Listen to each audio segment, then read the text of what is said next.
ప్రభుత్వం ప్రతిష్టాత్మకంగా చేపట్టిన 4 సంక్షేమ పథకాల అమలుపై ప్రజల్లో భిన్నాభిప్రాయాలు వ్యక్తమవుతున్నాయి. ఇటీవల ప్రభుత్వం గణతంత్ర దినోత్సవం రోజున మండలానికి ఒక గ్రామం చొప్పున ఎంపిక చేసి లబ్ధిదారులకు పథకాల మంజూరు పత్రాలు అందజేశారు. ఈ క్రమంలో రైతుల ఖాతాలో ప్రభుత్వం రైతు భరోసా డబ్బులు జమ చేసింది.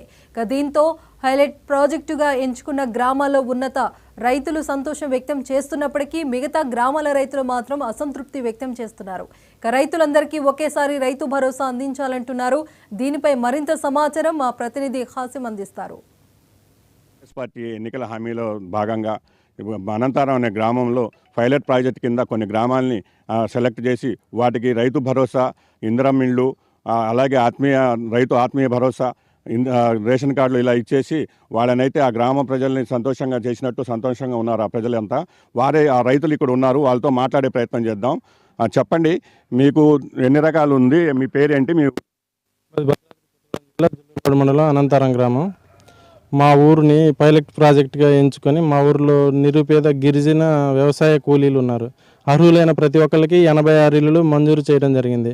అలాగే కొత్తగా ఇంకా రేషన్ కార్డులు 43, ఆత్మీయ భరోసా 16 ఇవ్వడం జరిగింది. ఆ ఎన్నికల హామీలో భాగంగా మా ఊరు 4 సంక్షేమ పథకాలు 26వ తారీఖు మొదలుపెట్టినాయి. పూర్తిగా మా ఊర్లో అర్హుల ప్రతి ఒక్కరికి అందించారు. మీకు ఎన్ని ఎకరాల భూమి ఉంది? ఎన్ని ఎకరాలకు ఎంత అమౌంట్ వచ్చింది? మాకు ఎకరం 30 కుంటలు ఉంది. 10,500 మొన్న రోజు పడి. మీరు చెప్పండి, మీ పేరేంటి? మీకు ఎంత భూమి ఉంది? మీకు ఎన్ని ఎకరాలు? నా పేరు కలితి హనుమంతరావు. నాకు 4.5 ఎకరాలకి మొన్న 27వ తారీఖు పడ్డాయి. 27,000. అంతారం గ్రామం. ఈ కొత్తపూడు పట్టాలు వచ్చినాయి, వాటికి రైతు బంధు పడ్డది. ఈ పాజేన్ ఉంది, దానికి కూడా రైతు బంధు పడ్డాయి. ఇప్పుడే మళ్ళీ ఈ అప్లికేషన్ పెట్టుకుంటే ఈ డబుల్ బెడ్రూమ్లు కూడా వచ్చినాయి. నెక్స్ట్గా ఈ కట్టించుకోవటం ఉన్నది మాది. చెప్పండి, మీకు ఎన్ని ఎకరాలు ఉంది? మీ పేరేంటి? మీ ఊరేంటి చెప్పండి. నాకు 4 ఎకరాల భూమి ఉందండి. అయితే భద్రాద్రి కొత్తగూడెం జిల్లా జులూరుపాడు మండలం గుండెపూడి గ్రామం మాది. మాకే రైతు బంధు రాలేదు. ఆ రైతు బంధు మరి మాకే రాలేదు. అన్ని గ్రామాలకి రైతు బంధు వచ్చేటట్టుగా ఇచ్చేయాలి. ఒక గ్రామానికి ఇచ్చేయటం కాదు, ఈ జిల్లాలో ఎన్ని గ్రామాలు ఉన్నాయో అన్ని గ్రామాలకి రైతు బంధు రావాలి. రాకుండా ఉండటం వల్ల రైతులు ఎంతో ఇదిగా ఉన్నారు. అందుకనే మేము దీని గురించి ఖండిస్తున్నాము.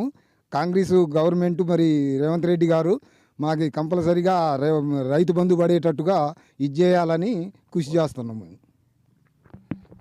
తెలంగాణ గవర్నమెంట్ ఏర్పడ్డాక రైతు బంధుని రైతు భరోసాగా మార్చేసి రైతు బంధు స్థానం రైతు భరోసా చేసి అందరికీ వర్తింపజేయాలని చెప్పి ఇక్కడైతే ప్రజలైతే కోరుతున్నారు. రైతు భరోసా కొన్ని గ్రామాలకు ఇచ్చి కొన్ని గ్రామాలకు వేయలేదనేది ప్రజలైతే అసంతృప్తితో ఉన్నారు. వచ్చిన వాళ్ళు తృప్తిగా ఉన్నారు, రాని వాళ్ళు అసంతృప్తిగా ఉన్నారు. కెమెరామ్యాన్ బండ్ల వెంకటతో కాసిం, 99 టీవీ.